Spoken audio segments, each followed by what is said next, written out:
Genesis 11, Tower of Babel, scattered nations.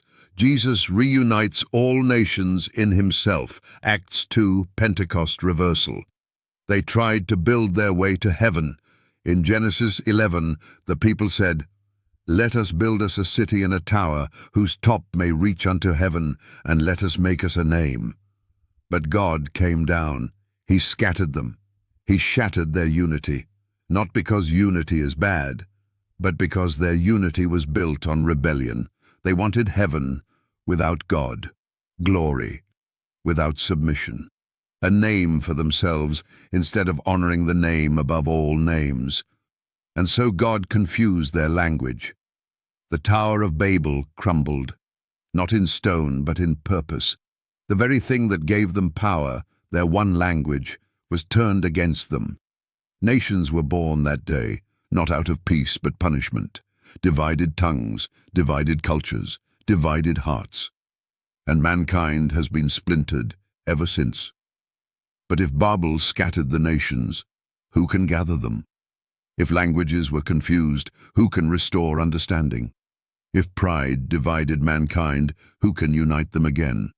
The answer is Jesus Christ, and the proof is Acts chapter 2. At Pentecost, fire fell again from heaven, but this time it did not bring confusion. It brought clarity. This time God did not scatter the people.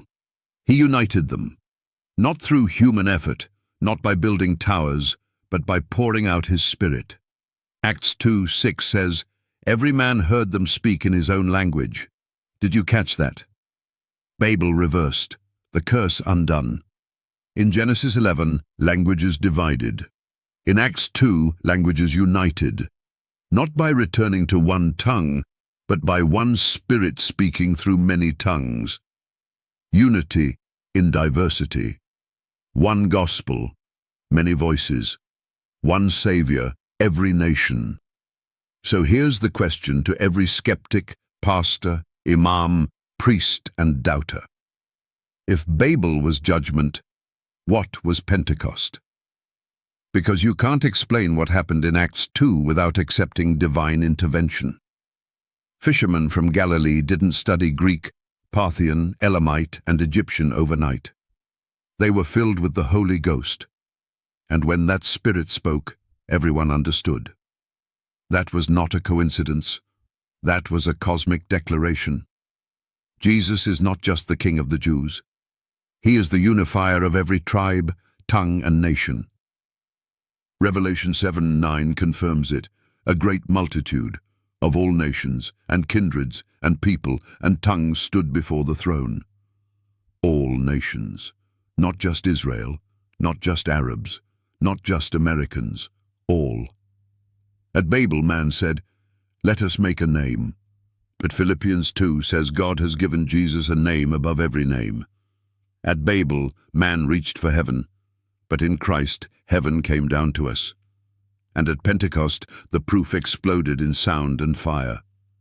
So to the religious elite who boast in heritage, to the skeptics who mock the idea of divine language, to the non-believers who say Jesus is only for the West, answer this. Why does his gospel speak fluently in every tongue?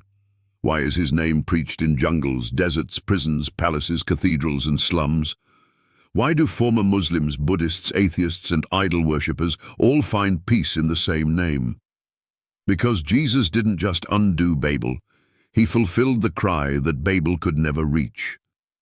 Babel was man's tower to God. Pentecost was God's Spirit to man. One was built with brick and rebellion, the other poured out with wind and worship. And you still think this is coincidence? God scattered the nations in Genesis 11, but he regathers them in Acts chapter 2 and seals them in Revelation 7, from division to unity, from confusion to clarity, from prideful towers to the humble cross. And now the call is yours. You can stand at the base of Babel, clinging to pride and building false hopes that reach nowhere. Or you can stand at the fire of Pentecost and receive the Spirit that reunites the world in Christ. The Tower of Babel was the end of man's dream. Pentecost was the beginning of God's plan, and Jesus Christ is the only name that brings the scattered nations home.